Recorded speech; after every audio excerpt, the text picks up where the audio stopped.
Hi friends, this is Bhavani. உங்கள எத்தனை பேரு இப்போ 25 to 30 ஏஜ்குள்ள இருக்கீங்க? என்னோட ஏஜும் 25 தாங்க. இந்த டைம் தான் நம்ம வாழ்க்கையில நமக்கு கிடைச்ச ஒரு நல்ல கிஃப்ட். ஆக்சுவலா இந்த குறுகிய காலத்துலதான் நம்ம நிறைய விஷயங்களை செய்யணும். சோ சில விஷயங்களை நம்ம கண்டிப்பா ஃபாலோ பண்ணணும், சில விஷயங்களை நம்ம பண்ணக்கூடாது. அதாவது நமக்கான கோலை இந்த டைம்ல தான் நம்ம ஃபிக்ஸ் பண்ணணும். ஓகேவா? சோ அதுக்கப்புறம் என்னன்னு பாத்தீங்கன்னா, நம்ம செய்யற சின்ன சின்ன விஷயங்கள் மூலமா நம்மளுக்கான பெரிய வெற்றி கிடைக்கும். பட் அதுக்கான ஆரம்ப காலம் இந்த ஏஜ் தான். சோ 25 to 30 இருக்கீங்க அப்படின்னா கண்டிப்பா உங்களோட கோல் இன்னும் நீங்க பிக்ஸ் பண்ணலன்னா நிச்சயமா பிக்ஸ் பண்ணிக்கோங்க. ஓகேவா? சரி, எந்தெந்த விஷயம்லாம் செய்யலாம் அப்படின்னு சொல்லிட்டு சின்னதா சொல்றேன், அதையும் நீங்க நோட் பண்ணிக்கோங்க. கண்டிப்பா அதை ஃபாலோ பண்ணுங்க, உங்களுக்கு ரொம்ப யூஸ்ஃபுல்லாவே இருக்கும். ஓகேவா? சோ இப்போ இந்த டைம்ல நம்ம வாழ்க்கைய எந்த நோக்குல நம்ம கொண்டு போகணும், ஓகேவா? அத கண்டிப்பா நம்ம டிசைட் பண்ணணும். டிசைட் பண்றது மட்டும் இல்லாம அதுல நம்ம நம்பிக்கையை வச்சு அதுல கண்டிப்பா நம்மளோட வெற்றி கிடைக்கும் அப்படிங்கிற ஒரு நோக்கத்துல முயற்சி செய்யக்கூடிய காலம் இதுதான். சோ உங்களுக்கு எதுல விருப்பமோ அதை நீங்க கண்டிப்பா கண்டுபிடிச்சு இப்போ செய்யறதுக்கு ஸ்டார்ட் பண்ணுங்க. அது நம்மளோட கோல் அப்படின்னு வச்சிருப்பீங்க, கரெக்டா? ரொம்ப இம்பார்ட்டன்ட். உங்களுக்கு பிடிச்ச உங்களோட பேஷன் எது அப்படின்னு சொல்லிட்டு கண்டிப்பா நீங்க கண்டுபிடிங்க. எனக்கு எது பிடிக்கும், எனக்கு எதுல இன்ட்ரெஸ்ட் இருக்கு அப்படின்னு கூட எனக்கு தெரியல அப்படின்னு சொல்லிட்டு ரொம்ப டைம் வேஸ்ட் பண்ணிட்டு இருக்காதீங்க. பிடிச்ச விஷயத்த நீங்க பண்ணீங்கன்னா உங்களோட ரிசல்ட் அது டபுள் மடங்கா நிச்சயமா கிடைக்கும். சோ சின்ன படிகள் ஒரு பெரிய வெற்றிக்கான வழிவகுக்கும் சொல்லுவாங்க. சோ நம்ம சின்ன படிகளை அமைக்கிறதுக்கான டைம் இதுதான், நமக்கான கரெக்டான டைம். சோ இந்த டைம்ல என்ன பண்ணணும்னா, லைக் நம்ம அதாவது பினான்சியல் நம்ம செக் பண்ண ஸ்டார்ட் பண்ணிடணும். லைக் எதுல நம்ம இன்வெஸ்ட் பண்ணலாம், சேவிங்ஸ் பண்ணலாம் அப்படின்னு சொல்லிட்டு அந்த இதெல்லாம் நம்ம யோசிக்க ஆரம்பிச்சக்கூடிய அதுக்கான கரெக்டான டைம் இதுதான்.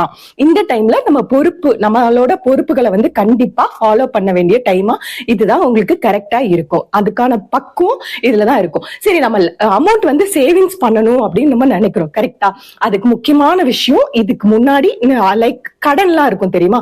அதெல்லாம் எதுவாச்சும் இருந்துச்சுன்னா இந்த டைம்ல முடிஞ்ச அளவு அதெல்லாம் அடைச்சிட்டு அதுக்கப்புறம் நீங்க சேவிங்ஸ் பண்ண ஆரம்பிங்க. அப்பனாதான் அது சேவிங்ஸ்ல சேரும். சோ நம்ம நிறைய கடனை வச்சுக்கிட்டு அதுக்கப்புறம் சேவிங்ஸ் பண்றோம்னா இதுக்கும் அதுக்கும் எந்த பிரயோஜனமும் இல்லாமலே போயிடும். சோ சுய வளர்ச்சி ரொம்ப ரொம்ப முக்கியம். சோ இந்த டைம்ல நம்ம என்ன பண்ணணும்னா புக் ரீடிங், அதாவது நம்ம எந்த விஷயத்துல கான்சென்ட்ரேட் பண்றோம், எதுல ஜெயிக்கணும் அப்படின்னு நினைக்கிறோமோ அந்த விஷயத்த நல்லாவே கத்துக்க ஸ்டார்ட் பண்ற டைம்.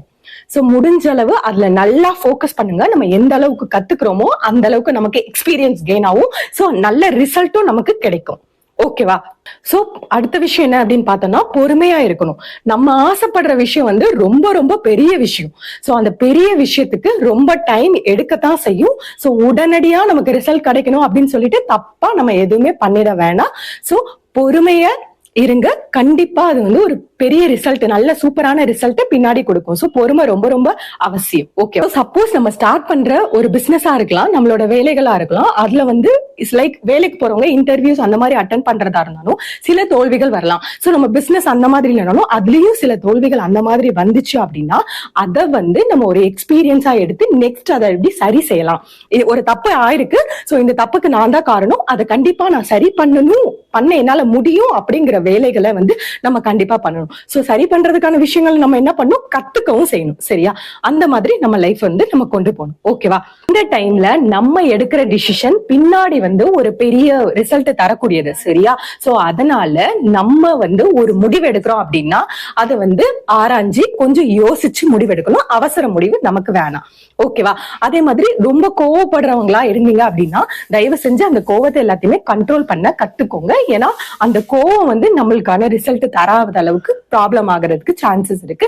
அதை எப்படி நம்ம பக்குவமா குறைச்சு நம்ம பண்ணணும் அப்படிங்கறது பாத்துக்கோங்க. நிறைய சிரமங்கள் வந்தாலும் அதை எப்படி எதிர்த்து நம்ம போராடணும், வலிமையா அந்த திறமையோட கண்டிப்பா செயல்படுங்க. அது வெற்றியாக மாறும். ஓகேவா? கூடாத விஷயம் அப்படின்னு பார்த்தோம் அப்படின்னா உங்களை வந்து நிறைய பேர் டிமோட்டிவேட் பண்ணுவாங்க.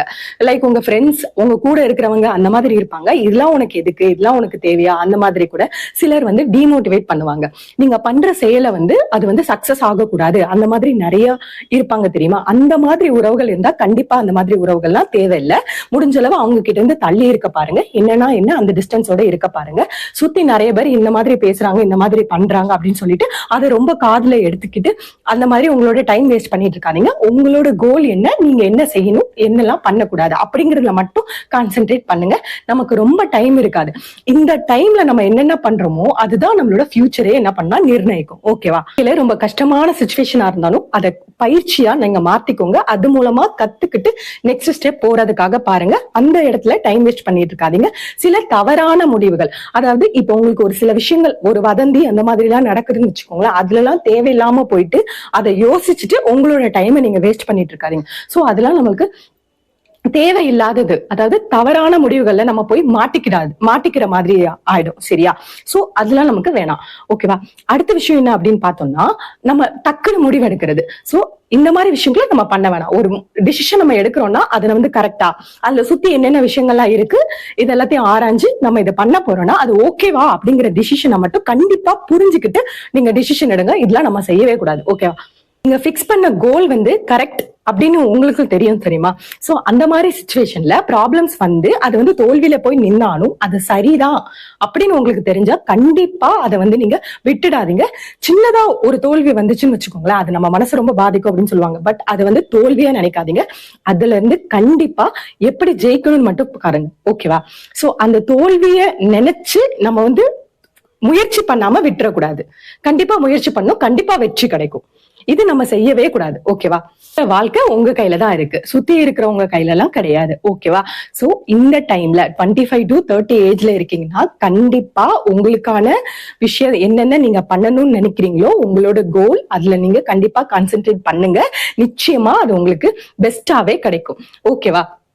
இன்னொரு முக்கியமான விஷயம், உங்களோட உடம்புல வந்து நல்லா கவனம் செலுத்துங்க. எந்த மாதிரி ஆரோக்கியமான உணவு சாப்பிடுறது அது எல்லாமே நல்லா இந்த ஏஜ்ல நீங்க நல்லா எடுத்துக்கோங்க. ஹெல்த்தியா எடுங்க. எக்ஸசைஸ் அதுல எல்லாம் நல்லா கான்சென்ட்ரேட் பண்ணுங்க. முக்கியமான விஷயம் புக் ரீட் பண்றது, அது வந்து எப்பவுமே மிஸ் பண்ணாதீங்க.